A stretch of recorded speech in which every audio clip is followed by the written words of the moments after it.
മലപ്പുറത്ത് നിന്ന് വരുന്നൊരു വാർത്തയിലേക്കാണ് ആദ്യം. മലപ്പുറം മക്കരപ്പറമ്പിൽ കാറ് പുഴയിൽ വീണിരിക്കുന്നു. പാലത്തിനരികിൽ കുടുങ്ങിയ കാറ് ഒഴുക്കിൽപ്പെട്ടാണ് ഈ പുഴയിലേക്ക് വീണിരിക്കുന്നത്. അവിടെ നിന്നുള്ള ദൃശ്യങ്ങളാണ് നമ്മൾ കാണുന്നത്. കാറിൽ നിന്നും ആളുകളെ പുറത്തേക്ക് എടുത്തു എന്ന് വേണം മനസ്സിലാക്കാൻ. അരുൺ അമൃതനാഥ് വിവരങ്ങളുമായി ചേരുന്നുണ്ട്. അരുൺ, കാർ ഒഴുക്കിൽപ്പെട്ട് പോകാൻ മാത്രം ഇപ്പോഴും അവിടെ ഒഴുക്കുണ്ടോ? എന്താണ് സംഭവിച്ചത്? ഒപ്പം അതിന് ഉള്ളിലുള്ള ആളുകളൊക്കെ സേഫ് അല്ലേ? അക്ഷയ സുരക്ഷിതരാണ്. ഇന്ന് പുലർച്ചെയായിരുന്നു സംഭവം. ഈ മക്കരപ്പറമ്പ് കുറുവ പാടം എന്ന് പറയുന്ന പ്രദേശമാണ്. ഈ പുഴയിൽ നിന്ന് വെള്ളം ഈ പാടത്തേക്ക് കയറിയതായിരുന്നു. പാടത്തിന് അരികിലെ റോഡാണ്. അപ്പോൾ ഈ ശക്തമായ ഒരു നീരൊഴുക്ക് ഈ പുലർച്ചെ സമയത്തുണ്ടായിരുന്നു. ഈ കാറ് മുന്നോട്ട് നീങ്ങുമ്പോൾ ഒരു ഭാഗത്തേക്ക് വണ്ടി നീങ്ങുന്നതായി ഈ ഒഴുക്കിൻ്റെ ശക്തിയിൽപ്പെട്ടതായി ഈ ഡ്രൈവർക്ക് ശ്രദ്ധയിൽപ്പെട്ടതിനാൽ തന്നെ ഡോറ് തുറന്ന് പുറത്തേക്ക് ചാടുകയായിരുന്നു. ഈ ചാടുന്നതിനിടെ നിസ്സാരമായി പരിക്കേറ്റിട്ടുണ്ട്.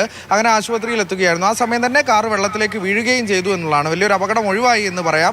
അപ്പോൾ പിന്നീട് സന്നദ്ധ പ്രവർത്തകർ ഉൾപ്പെടെ എത്തിയാണ് ക്രെയിൻ ഉപയോഗിച്ച് വാഹനം പുറത്തേക്ക് മുകളിലേക്ക് ഉയർത്തുന്നത് എന്നുള്ളതാണ്. പ്രത്യേകിച്ചും ഈ മഴ സമയത്തെ ഡ്രൈവിംഗ് ഉൾപ്പെടെ ശ്രദ്ധിക്കണം, ജാഗ്രത പുലർത്തണമെന്ന നിർദ്ദേശമുള്ളതാണ്. കാരണം ഹൈവേകളിൽ ഉൾപ്പെടെ ഈ ഇത്തരത്തിൽ ജലപാളികൾ രൂപപ്പെടും. അപ്പോൾ ബ്രേക്ക് ഉപയോഗിക്കുമ്പോൾ ഉൾപ്പെടെ നിയന്ത്രണം കിട്ടാത്ത സാഹചര്യമുണ്ട്. പ്രത്യേകിച്ചും ഈ പാലത്തിന് അരികിലൂടെയൊക്കെ പോകുമ്പോൾ അതീവ ജാഗ്രത പുലർത്തണം എന്നുള്ളതാണ്. അത്തരം ദൃശ്യങ്ങൾ കൂടിയാണ് നമ്മുടെ മുന്നിലേക്ക് വരുന്നത്.